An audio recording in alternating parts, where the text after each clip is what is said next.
श्लोक नंबर 26 में भगवान श्री कृष्ण अर्जुन से क्या कह रहे हैं? कह रहे हैं कि अथ चैनम नित्य जातम नित्यम वा मन्यसे मृतम तथापि त्वं महाबाहो नैवं शोचितुम अर्हसि। ना, फिर से देखिए, अथ चैनम नित्य जातम नित्य वा मन्यसे मृतम तथापि त्वं महाबाहो नैवं शोचितुम अर्हसि। अर्हसि कहाँ का क्रिया होगा? मध्यम पुरुष एक वचन का। ये जब मध्यम पुरुष एक वचन की क्रिया है तो हमारा कर्ता क्या होगा?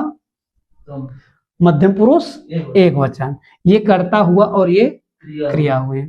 तो अब कह रहे हैं कि त्वम महाबाहो, त्वम का ये विशेषण होगा। महाबाहो अर्जुन, हे अर्जुन, तुम न नैवम न एवं न सोचितुम अर्हसि, तुम सोच नहीं सकते। यह सोच से परे है, यह सोच का विषय नहीं है ना, इसलिए तुमको नहीं शोक करना चाहिए, नहीं सोचना चाहिए। क्लियर?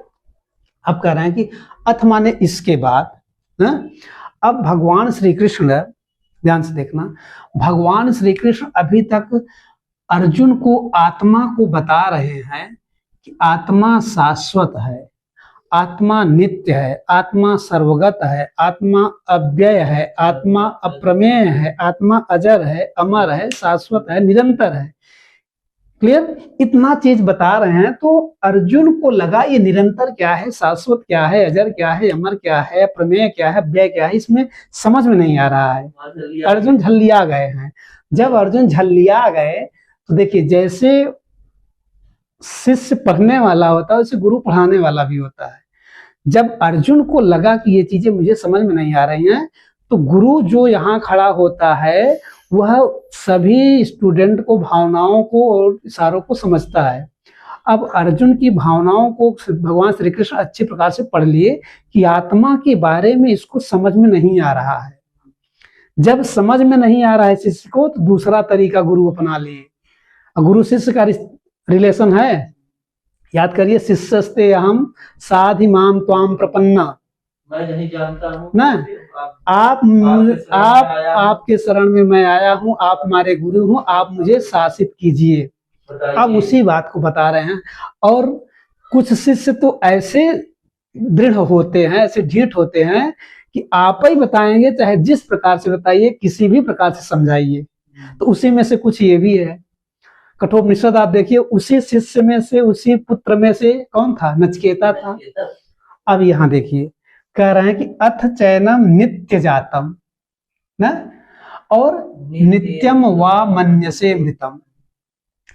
अब भगवान श्री कृष्ण अर्जुन से कह रहे हैं, हे अर्जुन, यदि तुम चधन एनम ना, एनम आत्मा, कह रहे हैं कि अगर तुम, चलो तुम्हारे अकॉर्डिंग समझाते हैं हम आत्मा को, अगर तुम मान रहे हो कि आत्मा मरती है और जन्मती है ना, आत्मा का नाश होता है ना, इसलिए मैं अर्जुन कह रहे हैं, इसलिए भगवान श्री कृष्ण अर्जुन से कह रहे हैं कि तुम इसलिए युद्ध नहीं कर रहे हो क्योंकि कह रहे हो हमारे गुरु द्रोणाचार्य मारे जाएंगे और हमारे दादा पितामह मारे जाएंगे, इसलिए तुम कह रहे हो कि युद्ध नहीं करेंगे। तो उसी बात को कह रहे हैं कि एनम आत्मानम, इस आत्मा को ना, नित्य जातम, जातम माने उत्पन्नम ना, यदि इस आत्मा को तुम नित्य हमेशा, जातम माने पैदा होने वाला, उत्पन्न होने वाला, मान्य से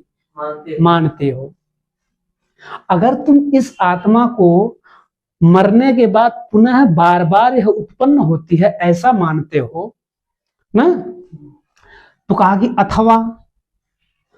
अथवा नित्यम मृतम मन्यसे, अथवा इसको नित्य हमेशा मरने वाली मानते हो कि आत्मा जन्म लेती है पुनः मरती है। ऐसा अगर तुम मानते हो तो कह रहे हैं कि यदि तुम आत्मा को नित्य माने हमेशा, जातम माने उत्पन्न होने वाला, मन्य से माने मानते हो, अथवा तुम नित्य माने हमेशा इस आत्मा को मृतम मन्य से, मरने वाली समझते हो कि आत्मा मरती है, और इधर कह रहे हो कि आत्मा जन्मती है। चलो तुम जो कह रहे हो कि आत्मा का जन्म होता है और आत्मा की मृत्यु होती है, ये शाश्वत सत्य है कि जिसका जन्म होगा उसका नाश होगा, और जब जिसका जन्म ही नहीं होगा उसका नाश किस बात की। तो अब ये कह रहे हैं कि चलो तुम्हारे अकॉर्डिंग समझाता हूं, तुम अगर यही कहते हो कि आत्मा जन्मती है और आत्मा मरती है, तब तो तुमको और युद्ध करने में सरल हो गया। क्यों सरल हो गया?